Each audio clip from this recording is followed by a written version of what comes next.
आपल्यासोबत आहे PWD contractor असोसिएशनचे अध्यक्ष सुबोध सरवदेजी.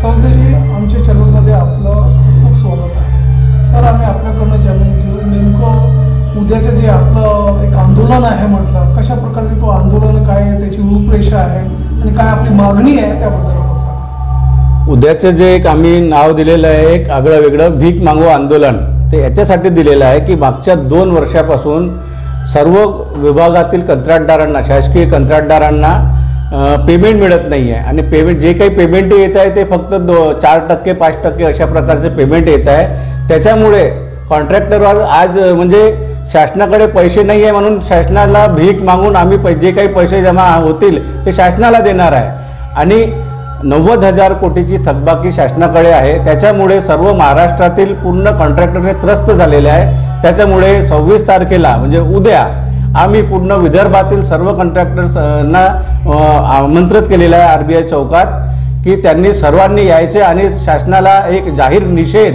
आणि भीक मागो आंदोलन करून आम्ही आमची भूमिका मांडणार आहे. आम्ही ते मागच्या 19 तारखेला पण कलेक्टरला निवेदन दिलेलं आहे, परंतु निवेदन देऊन सर्व लोक थकलेलं आहे.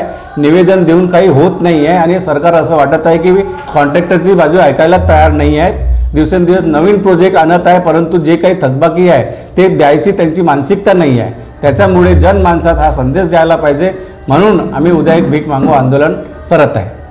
आपण आपली जी मागणीसाठी यापूर्वी अनेक निवेदन दिले शासनाला, तर आपले हे जे PWD जे मिनिस्टर जे आहे सार्वजनिक बांधकाम मंत्री, त्यांना आपण काही रिप्रेझेंटेशन दिलं होतं का? त्यांच्या कानात आलं काय सर? त्यांना पूर्ण माहिती आहे. त्यांना मी 2दा त्यांच्यासोबत सुद्धा मीटिंग झालेली आहे. मागच्या वेळेस त्यांना नागपूरचा दौरा होता तेव्हा मी त्यांना स्वतः भेटलो. त्यांनी म्हटलं की मी फायनान्सकडे फाईल पुटअप केलेली आहे, परंतु फायनान्स डिपार्टमेंटला काहीच घेणं देणं नाही आहे. ते सर्व फाईल परत पाठवतात आणि अशामुळे शिवेंद्रराजे भोसले किंवा बाकी कोणतेही मिनिस्टर ते हतबल आहेत.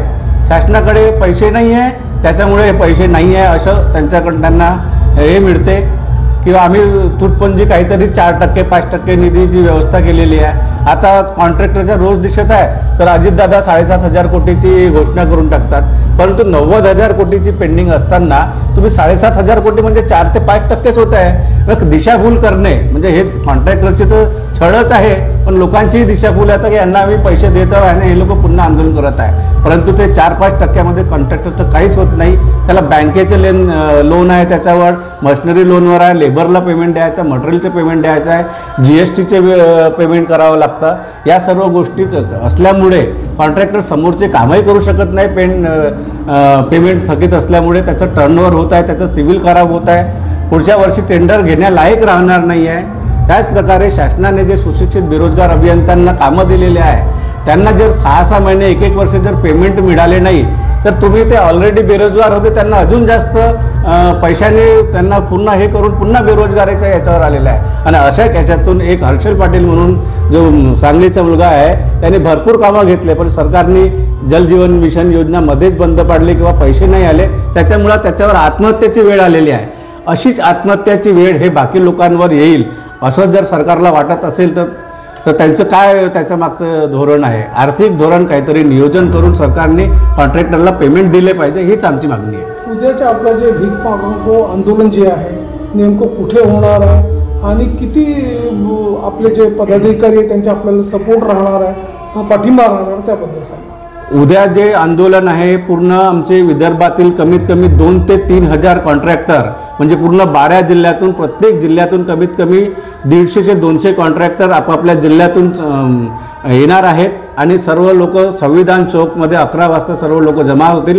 11 ते 1च्या दरम्यान पूर्ण आपल्याला कमीत कमी 2-3 हजार लोकांचे तिथे शासनाच्या विरुद्ध घोषणा करण्यात येणार आहे. भीक मागो आंदोलन होणार आहे.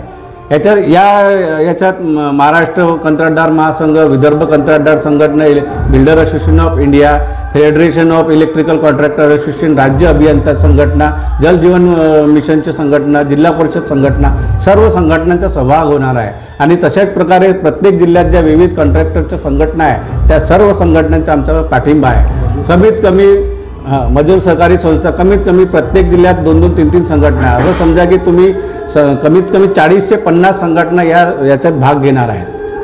एक निश्चित वेळेत जर आपली मागणी पूर्ण झाली मतलब आंदोलन करू नये तर सरकारला आपण एक डेडलाईन देणार का पुढे? आणि सरकारला पवित्र राहणार का? सध्या जसं आहे की जसंच आमचं गणपती संपलं आणि असं वाटत आहे की पैसे येत नाही आहे, तर याच्यापेक्षा तीव्र आंदोलन आम्ही मुंबईमध्ये आझाद मैदानात करण्याचे सर्वांनी ठरवलेले आहे. जर सरकार आमची बाजू ऐकायला तयार नाही तर आम्हाला आंदोलनाशिवाय पर्याय नाही.